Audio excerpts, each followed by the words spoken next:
Hi friends, ಎಲ್ಲರಿಗೂ ನಮಸ್ಕಾರ. ನಿನ್ನೆ ಎಲ್ಲರೂ ಮ್ಯಾಚ್ ನೋಡಿರ್ತೀವಿ. ನಾನಂತರೂ ಈವ್ನಿಂಗ್ ಹೋಗಿದ್ದೆ ಮನೆಗೆ. ಆಲ್ರೆಡಿ ಅರ್ಧ ಮ್ಯಾಚ್ ಆಗಿತ್ತು. ಅರ್ಧ ಮ್ಯಾಚ್ ಅಂದರೆ ಪಂತ್ ಬಂದಾಗೆ ನಾನು ಮ್ಯಾಚ್ ನೋಡೋಕೆ ಸ್ಟಾರ್ಟ್ ಮಾಡಿದ್ದು. ನಿಜ ಹೇಳ್ಬೇಕಂದ್ರೆ ನಿನ್ನೆ ಅವನು ಇಷ್ಟು ಮ್ಯಾಚ್ ಆಡಲಾರ್ದು ಪಂತ್ ನಿನ್ನೆ 118 ರನ್ ಹೊಡೆದ ಮಗ. ಎಲ್ಲಿಂದ ಬರ್ತಾರೋ ಬಿಡ್ತಾರೋ ಗೊತ್ತಿಲ್ಲ. RCB ಅಂತಲೇ ಬರ್ತಾರೆ.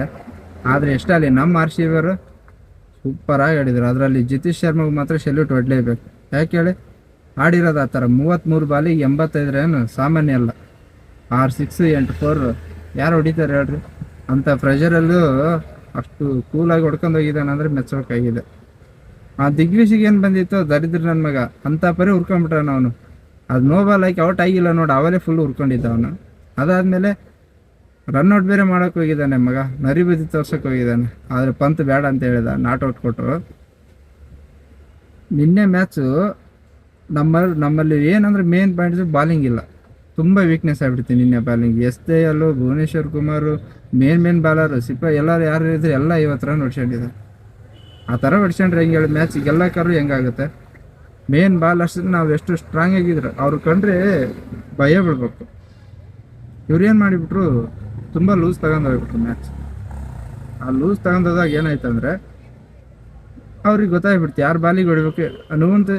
ನವನ್ ತುಷಾರ್ ಇದೆ ನೋಡ್ರಿ, ಅವ್ನ ಬಾಲಿಗೆ ಏನು ಮಾಡಿದ್ರು, ಸಿಂಗಲ್ ತಗೊಂತಿದ್ರು. ಯಾಕಂದ್ರೆ ಅವನು ತುಂಬ ಡೇಂಜರ್ ಬಾಲ್ ಅಂತ ಹೊಡೆಯೋಕ್ಕಾಗಿಲ್ಲ ಅವ್ನ ಬಾಲಲ್ಲಿ. ಆದರೆ ನೆಕ್ಸ್ಟ್ ಬರೋ ಬಾಲರ್ಗೆ ಮಾತ್ರ ಕ್ಲಾಸ್ ತಗೊಂತಿದ್ರು ಸಖತ್ತಾಗಿ. ಇವ್ರು ಮಾಡಿರೋ ತಪ್ಪೇ ಅದು. ಇವರು ಫಸ್ಟ್ ಸ್ಟಾರ್ಟಿಂಗ್ ಏನು ಮಾಡಿರ್ಬೇಕಿತ್ತು, ಭುವನೇಶ್ವರ್ ಕುಮಾರ್ಗೆ 2 ಓವರ್ ಹಾಕ್ಸ್ಬಿಡ್ಬೇಕಿತ್ತು. ಸ್ಟಾರ್ಟಿಂಗ್ ಅವ್ರು ಏನು ಮಾಡಿದ್ರು, ನವನ್ ತುಷಾರ್ ಕೊಟ್ಬಿಟ್ರು. ಏನೋ ವಿಕೆಟ್ ತೆಗಿತಾನೆ ಅಂತ ಮಾಡಿ. ನವನ್ ತುಷಾರ್ ಏನು ಮಾಡಿದ, 2ನೇ ಓವರಲ್ಲಿ ಏನೋ ವಿಕೆಟ್ ತೆಗೆದ. ಅದು ಭುವನೇಶ್ವರ್ ಕುಮಾರ್ಗೆ ಮಧ್ಯದಲ್ಲಿ ಕೊಟ್ಬಿಟ್ರೆ ಅವಾಗೇನಾಯಿತು, ಅವ್ನಿಗೆ ಹೊಡ್ಸ್ಕೊಳಕ್ಕೆ ತುಂಬ ಇದಾಗುತ್ತೆ. ನಿನ್ನೆ ಯಾರು ಸುಯೇಶ್ ಶರ್ಮನೂ ಹೊಡ್ಸ್ಕೊಂಡಿದ್ದಾನೆ. ಸ್ಪಿನ್ ಬಾಲು ನಡೆದಿಲ್ಲ, ಸ್ಪಿನ್ನೇ ಆಗ್ತಿದ್ದಿಲ್ಲ ನಿನ್ನೆ ಬಾಲೆಲ್ಲ, ಸೀದಾ ಸ್ಟ್ರೇಟ್ ಹೋಗ್ತಿದ್ದು. ಅವ್ನು ಪಂತ್ ಹೊಡಿತಿದ್ದ. ನನಗಂತೂ ನಿನ್ನೆ ಶಾಕ್ ಆಗಿಬಿಟ್ಟಿದ್ದೆ ನಾನು, ಏನು ಮ್ಯಾಚ್ ಅಪ್ಪ ಇದು. ಸೊ ಇವ್ರು ಹೊಡೆದಿರೋದು ನೋಡಿದರೆ 227 ರನ್. ಮಿಚೆಲ್ ಮಾರ್ಷ್ ಇವನು ಇಬ್ಬರೇ ಆಡಿರೋದಲ್ಲಿ, ಪಂತ್ ಮಿಚೆಲ್ ಮಾರ್ಷ್ ಬಿಟ್ರೆ ಬೇರೆ ಯಾರು ಆಡಿದ್ದಾರೆ ಹೇಳೋದ್ರಲ್ಲಿ.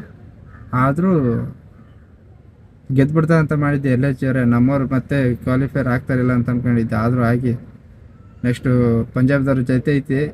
ಜೋಶ ಜಲೂಡ್ ಬೇಕೇ ಬೇಕು. ಅವನಿಲ್ಲ ಅಂದರೆ ಮ್ಯಾಚ್ ತುಂಬ ಕಷ್ಟ ಐತೆ. ಹಿಂಗಾರು ಮಾಡಿ ಅವನೊಬ್ಬ ಅಷ್ಟೊತ್ತಿಗೆ ಕರ್ಸ್ಕೊಂಡ್ಬಿಟ್ರೆ ಟಿಮ್ ಡೇವಿಡ್ ಬಂದ್ಬಿಟ್ರೆ. ಆದರೆ ಇನ್ನೊಂದು ಏನಂದರೆ 4 ಜನ ಇರಬೇಕು ಔಟ್ ಆಫ್ ಕಂಟ್ರಿಯಲ್ಲಿ. ಲಿವಿಂಗ್ಸ್ಟನ್ ಇರಲ್ಲ ನೆಕ್ಸ್ಟ್ ಮ್ಯಾಚ್, ಅದು ಗೊತ್ತು. ಅದ್ರ ಬದಲು ಜೋಶ ಜಲೂಡ್ ಯಾಕೆಂದರೆ ಟಿಮ್ ಡೇವಿಡ್ ಏನಾದ್ರು ಇಂಜುರಿ ಇದ್ದರೆ ಜೋಶ ಜಲೂಡ್ ಬಂದೇ ಬರ್ತಾನೆ. ಒಳ್ಳೆ ಬಾಲ್ ಇರ್ತವೆ. ನವನ್ ತುಷಾರ, ಜೋಶ ಜಲೂಡ್ ಬಾಲಿಗೆ ತುಂಬ ಕಂಟ್ರೋಲ್ ಆಗುತ್ತೆ. ಭುವನೇಶ್ವರ್ ಕುಮಾರ್ ಅಲ್ಲದೆ ತುಂಬ ಚಿಂತೆ ಆಗಿಬಿಟ್ಟಿದೆ. ಏನು ಮಾಡೋದು? ಇವಾಗ ಸಬ್ಟೈಟಲ್ ಆಗಿ ಇವ್ನು ಬಂದೇ ಬರ್ತಾನೆ. ಯಾರು ಹೇಳಿ? ಸುಯೇಶ್ ಶರ್ಮಾ ಬಂದೇ ಬರ್ತಾನೆ ಸ್ಪಿನ್ ಬಾಲದಲ್ಲಿ. ಮಿಕ್ಕಿ ಟೀಮ್ ಹಂಗೆ ಕರೆಕ್ಟಾಗಿರುತ್ತೆ. ಅದು ಪಟಿದಾರ್ ಇಂಜುರಿ ಆಗಿತ್ತು, ಅವ್ನು ಆಡ್ತೀನಿ ಅಂತ ಬರ್ತಾನೆ. ಅವನ ಬದಲು ಟಿಮ್ ಸಿಪಾಟ್ನ ಕರ್ಕೋಬೇಕು, ಚೆನ್ನಾಗಿರುತ್ತೆ ಟೀಮ್. ಒಳ್ಳೆ ನೋಡೋಕ್ಕೂ ನಮ್ಮ ಟೀಮು ಸಕ್ಕ ಸ್ಟ್ರಾಂಗ್ ಐತೆ, ಬ್ಯಾಟಿಂಗ್ ಐತೆ, ಎಲ್ಲ ಐತೆ. ಆದರೆ ಬಾಲಿಂಗಲ್ಲಿ ಸ್ವಲ್ಪ ಮಿಸ್ಟೇಕ್ ಆಗಿದ್ದಾರೆ. ಇನ್ನೊಂದು 1-2 ಬಾಲರ್ನ ಸ್ವಲ್ಪ ಚೆನ್ನಾಗಿ ಹಾಕ್ಕೊಂಡ್ಬಿಟ್ಟಿದ್ದಾರೆ. ಸ್ಪಿನ್ ಬಾಲರಲ್ಲೇ ತುಂಬ ವೀಕ್ನೆಸ್ ಇರೋದು ನಮ್ಮದು. ಸ್ಪಿನ್ ಬಾಲರ್ ಏನೇನು ನಡೀತಾನೆ ಇಲ್ಲ. ತೆಗೆದ್ರೆ ಕುನಾಲ್ ಪಾಂಡ್ಯನೇ ತೆಗಿಬೇಕು ವಿಕೆಟು. ಸುಯೇಶ್ ಶರ್ಮಾ ಏನು ಅಷ್ಟೊಂದು ಏನಿಲ್ಲ. ಇಷ್ಟು ಮ್ಯಾಚಲ್ಲಿ ಅಂದರೆ 1-2 ಮ್ಯಾಚಲ್ಲಿ ತೆಗೆದಿರ್ಬೋದು ವಿಕೆಟ್ ಅಷ್ಟೇ, ಬಿಟ್ಟು ಎದುರಾಗೂ ಇಲ್ಲ. ಆದರೆ ಸ್ಪೀಡ್ ಬಾಲರ್ದು ಓಕೆ. SJL ಡೆತ್ ಓವರ್ ಮಾತ್ರ ಚೆನ್ನಾಗಿ ಮಾಡ್ತಾನೆ. ಲಾಸ್ಟ್ ಓವರ್ ನೋಡ್ರಿ, ಅವನು ಅಷ್ಟೊಂದು ರನ್ ಕೊಡಲಿಲ್ಲ. ಆದರೆ ಅದು ಮಿಸ್ಟೇಕಾಗಿ ಒಂದು 4 ಆಯಿತು. ಏನು ಮಾಡೋಕ್ಕಾಗಲ್ಲ. ಹೋಗ್ತವೆ 6-4 ಓವರಲ್ಲಿ 1-2 ಹೋಗಿ ಹೋಗ್ತವೆ. ಅದನ್ನು ಇವರು ನಮ್ಮಲ್ಲಿ ಒಡಷ್ಟು ಇದಿರ್ಬೇಕು, ತಾಕತ್ತಿರ್ಬೇಕು, ಇಲ್ಲಾಂದರೆ ನಡೆಯಲ್ಲ. ಇಷ್ಟು ಹೇಳಿ ವಿಡಿಯೋ ಮುಗಿಸ್ತಾ ಇದ್ದೀನಿ. ಕೊಹ್ಲಿ ನೋಡಿದ್ರೆ ನಿನ್ನೆ ಎಷ್ಟು ಖುಷಿಯಾಗಿದ್ದ. ಅವನು ಸೈಲೆಂಟಾಗಿ ಕುಂತ್ಕೊಂಡ್ಬಿಟ್ಟಿದ್ದ. ಮ್ಯಾಚ್ ಸೋತ್ಬಿಡ್ತೀವಿ ಅವನು ಔಟ್ ಆದ ತಕ್ಷಣವೇ. ಆದರೂ ಒಂದು ಬಿಲಿ ಬಿಟ್ಕೊಂಡಿದ್ದ, ಯಾರು? ಜಿತೇಶ್ ಶರ್ಮಾ. ಅವನಿಗೆ ಮಾತ್ರ ಮೆಚ್ಚಬೇಕು. ಔಟ್ ಆಗಿದ್ರು ಅವ್ನಿಗೆ ಹೋಗೋಕ್ಕೆ ಮನಸ್ಸಿದ್ದಿಲ್ಲ, ಸ್ಟೇಡಿಯಮಲ್ಲೇ ಕುಂತಿದ್ದ. ನೋ ಬಾಲ್ ಅಂದ ತಕ್ಷಣ ಎಷ್ಟು ಖುಷಿ. ನೆಕ್ಸ್ಟ್ ಬಾಲೇ 2 ಸಿಕ್ಸ್ ಟಕ ಏನು ಹೊಡೆದ. ಅಲ್ಲಿಂದ ಕೊಹ್ಲಿ ಬರೋದು ನೋಡಿದರೆ ನಮಗಂತೂ ಫುಲ್ ಖುಷಿ ಆಯ್ತಪ್ಪ. ನಿಜ ಹೇಳ್ಬೇಕು, ನಮ್ಗೆ ಮ್ಯಾಚ್ ಸಖತ್ ಮ್ಯಾಚ್.